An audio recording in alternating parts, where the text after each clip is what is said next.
Hey everyone, this is Phil, and in today's video, we're going to be talking about staying hidden on the airsoft field. Now, if you play airsoft outdoors in any sort of natural environment, then this video is for you. The ability to remain unseen and avoid enemy detection on the airsoft field while still being an effective member of your team is one of the most useful skills that any airsofter can have. But the truth is that it is a skill that requires both thinking and practice in order to apply correctly. So today, we're going to go over some fundamental concepts that you can apply to help you blend in with your surroundings on the airsoft field. So let's get to it. It's worth noting that staying hidden on the airsoft field has a lot in common with real-world fieldcraft, and if you think about it, that makes a lot of sense. It doesn't matter if you're playing airsoft or hide and seek, the human eye will still spot you the same way in visible light, and there's a ton of content that exists already out there on real-world fieldcraft, which we're absolutely encouraging you to look into. But we're not looking to supersede that content in this video. Rather, we're going to go over some basic fundamentals, but then we will contextualize that fieldcraft in terms of what we do in airsoft. So let's quickly define what staying hidden means. Staying hidden means avoiding detection from your opponents.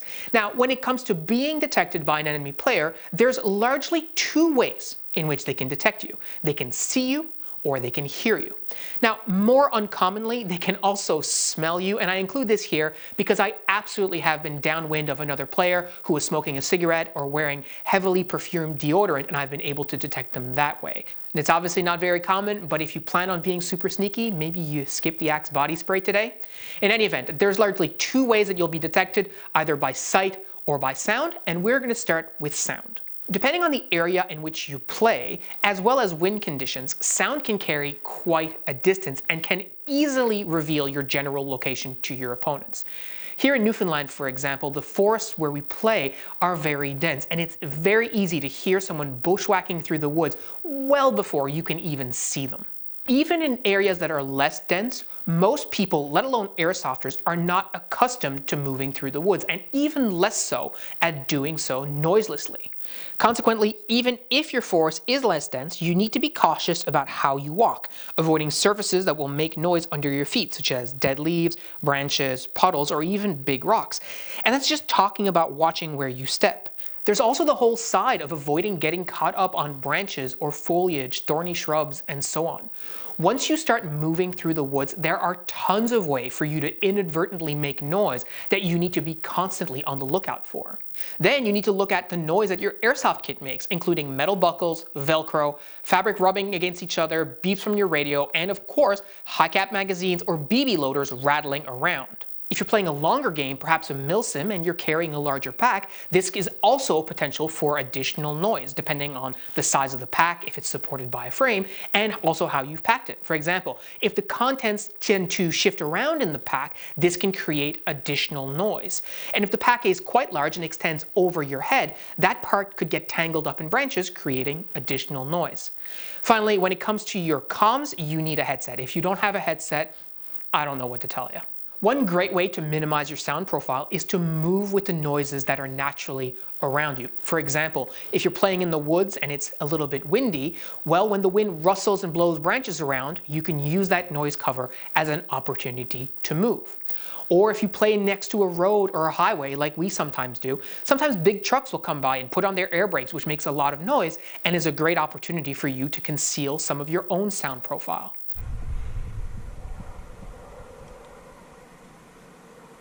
As well, you can look at sounds being generated by other players around you that are not related to your particular action, such as shooting, shouting, throwing grenades. All great opportunities for you to mask your own sound profile.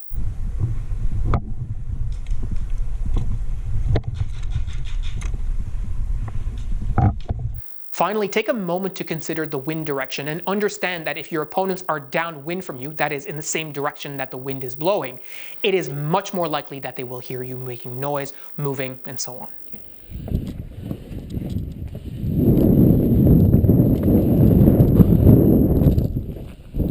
So when it comes to not being heard, there's a lot to consider. However, there is nothing, and I mean nothing, more important than keeping your mouth shut.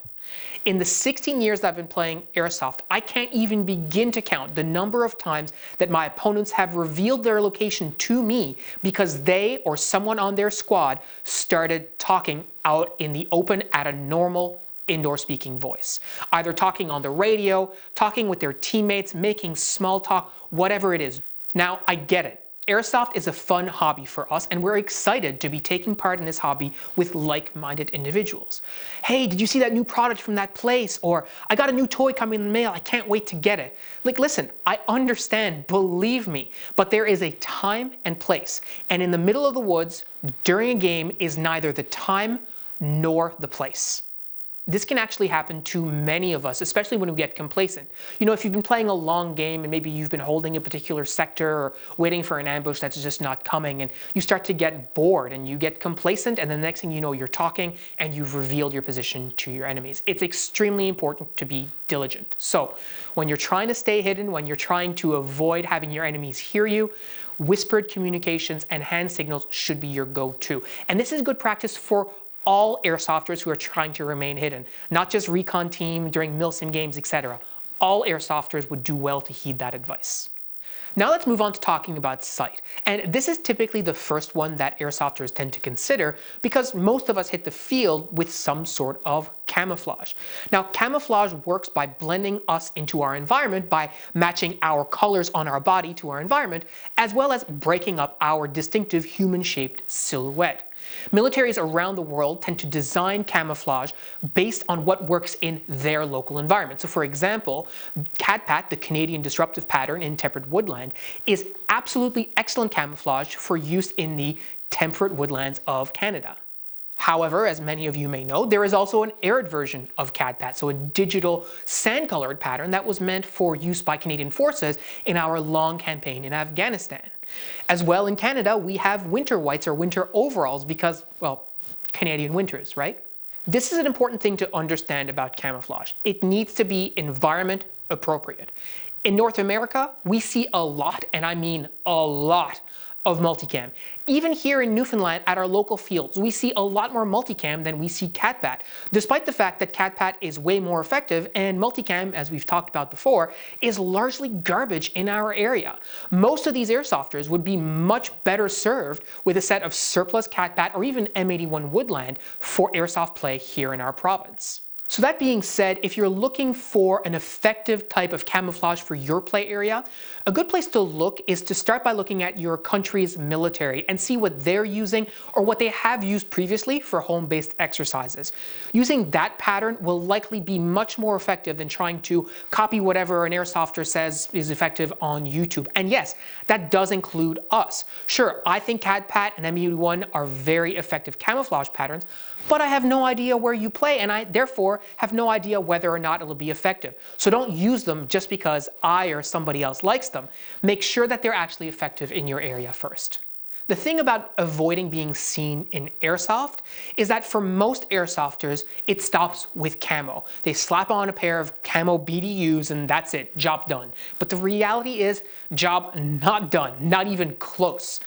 As humans, we are really good at identifying shapes and patterns. Consequently, we can quite easily identify the outline of a face, a head, a rifle, a helmet, even if we can't see the entire person. So as a result, we need to make sure that we're not just wearing camo, but that we're taking steps to conceal everything else as well. First off, ensure you cover up your visible skin as much as you can. This is especially important if your skin tone is light, but it does apply to everyone, regardless of skin tone. Wear gloves and cover your face. Face paint is an option, of course, but personally, I really don't like using it for airsoft. It's a real pain to get on, to get off, and you need to keep reapplying it as you sweat and the paint deteriorates. Thankfully for airsoft, most of us tend to wear face protection, which is a great way to conceal the skin of your face.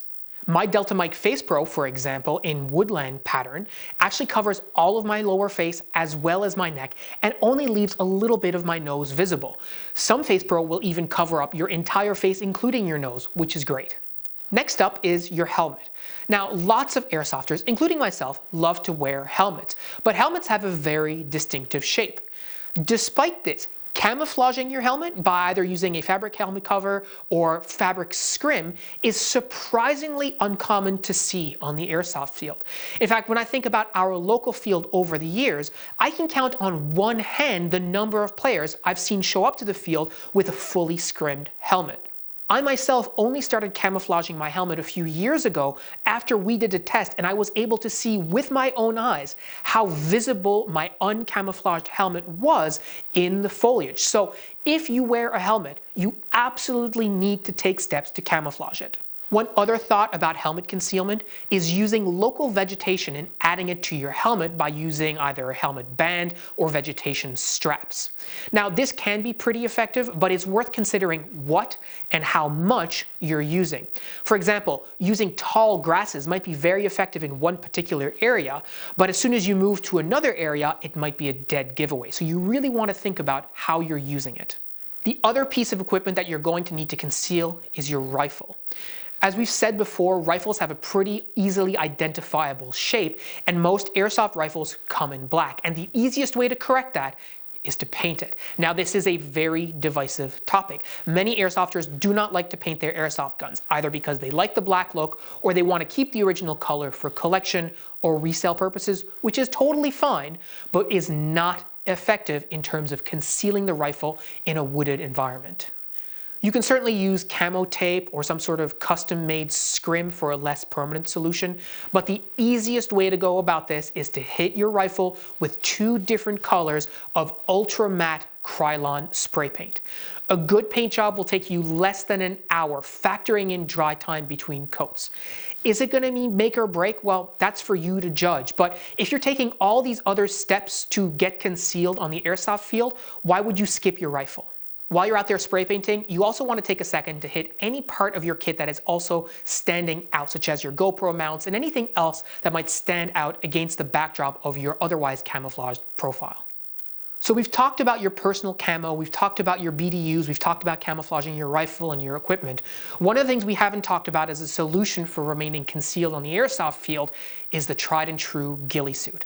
Now, for many airsofters, the ghillie suit is akin to a cloaking device or an invisibility cloak. They see an airsofter with a bolt-action rifle wearing a ghillie suit in the staging area, and immediately they start to become concerned about being sniped across the field from a player they can't even see, or every brush and shrub suddenly becomes another opportunity for the sniper to be hiding in. So here's the deal when it comes to ghillie suits in airsoft. Yes, they absolutely can be effective, but they require a great deal of skill and practice in order to use effectively, just like any other piece of kit. If you buy a pre-made ghillie suit from Amazon and show up to the airsoft field expecting to become instantly invisible, you've got another thing coming. Ghillie suits absolutely can be effective, but they are extremely environment dependent, and if you use them in the wrong place, you can absolutely stand out. Experienced and effective ghillie suit users are always conscious of their foreground as well as their background to make sure that they're not highlighting themselves against something, making them easier to spot. Additionally, ghillie suits can be difficult to move in. Remember avoiding getting caught up in branches and shrubs that I was talking about a while ago? Well, imagine trying to move through the woods, avoiding getting caught in branches and shrubs, thorny bushes, etc. while wearing this thing. Not very easy. And on top of that, ghillie suits can be extremely warm, which is not comfortable for long-term use if you're playing in an area that is higher than 20 degrees Celsius. So for the average airsofter, a ghillie suit will be slow, it will be hot, and ultimately will just not be a very practical way to conceal yourself on the airsoft field. But you can apply certain concepts from the ghillie suit to other parts of your kit to help improve your concealment, and helmet scrim is a great example of that. Additionally, some airsofters include some sort of helmet cover that has ghillie attached to it, as well as a sort of sniper veil that they can pull up or down from their helmet as a situation arises. Finally, there are also camouflage tops and bottoms that have built-in scrim or artificial foliage that provide similar benefits to a ghillie suit, but without the full mobility drawbacks. One critical aspect of remaining hidden from sight is not just concealing your person and your equipment, but also your movement. Animals in general, and humans specifically, are good at spotting motion, and any quick, jerky movement are liable to get you spotted. The last thing you want to do while in full concealment under enemy observation is quickly turn your attention to one side, for example. That's asking for someone to notice you moving. Movement should be slow and deliberate. The slower you move, the less likely an observer is to spot you. This includes turning your head, moving your hand to key a PTT or ready your rifle, and even repositioning yourself in cover. All of these movements should be done slowly and deliberately in order to minimize the chance of you being spotted moving. When it's time to move to a new piece of cover, the best thing to do is to use terrain to conceal your movement, such as moving through a lower area or behind larger rocks or trees. As well, when you move, moving slowly will help make sure that you minimize the amount of noise that you make, which, as we've already seen, is a very important part of not being spotted. One final consideration about staying hidden visually is being aware of the shadows that you cast.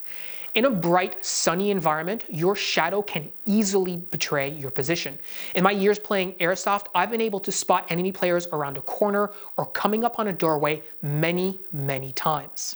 Sometimes you can see the long outline of a rifle or an arm or leg. Sometimes it's an out-of-place dark patch in an otherwise sunny area. It's important to be mindful of your positioning in relation to the sun and the enemies that you're trying to evade. And this also goes for silhouetting yourself by being on top of a ridge or a hill where the only thing behind you is sky. In situations like that, it does not matter how good your camo is, you are going to get spotted. As I said at the top of this video, there are tons of resources out there on fieldcraft, camouflage, staying hidden from sight, and so on. And if you're looking up those resources, and you totally should, remember to always put them into context of Airsoft.